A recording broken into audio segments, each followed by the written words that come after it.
there's a lot of weird sayings, that people have, and one of the more recent ones was like my grandmother was talking about a woman who was so thin that she had to stand up twice to cast a shadow, that kind of stuff.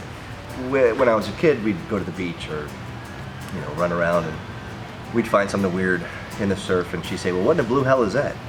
Or if I'd draw something or make something weird, again, what in the blue hell is that?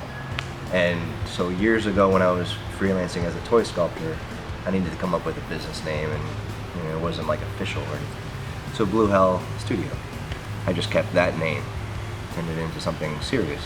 And that Blue Hell Studio is primarily the blacksmithing and welding and steel fabrication business, and technically I guess we are a school. In the process of moving into this building, which is 12,300 square feet, it's a very large space. So the classroom in here is about 4,500 square feet, which provides a lot more room for the students to work, a lot more room for equipment and processes and so on. So I've expanded a lot of what I teach and how I teach it. It's enabled me to bring in more students, bring in visiting artists.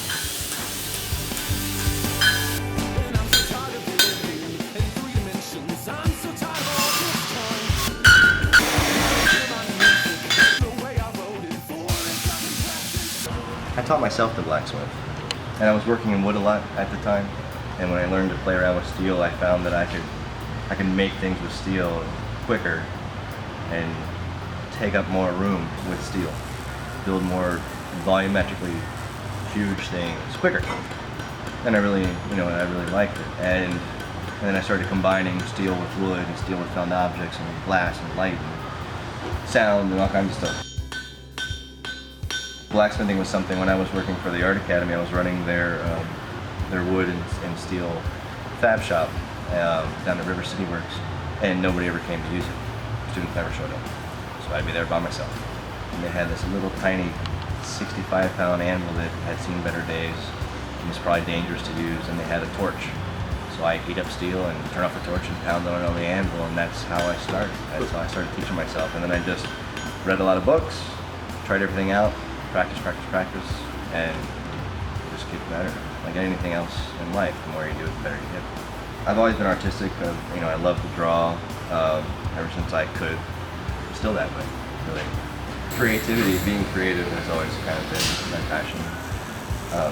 I've tried writing, I've tried painting, and I realized I'm not really good at either one of those, although I wanted to give it a shot. But sculpture and creating three-dimensional things is really kind of what drives me. That and the need to pass on what I've learned, to give on that knowledge. That has become very important to me, and I think that teaching really has fulfilled that need for me.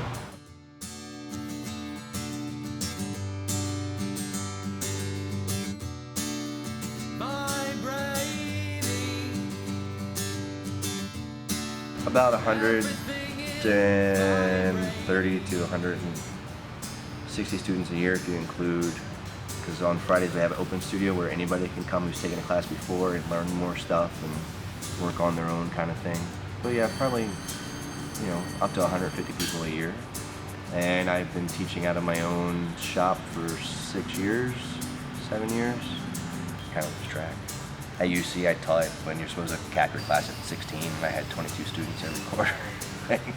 But yeah, it's hard to keep track of how many students you've taught.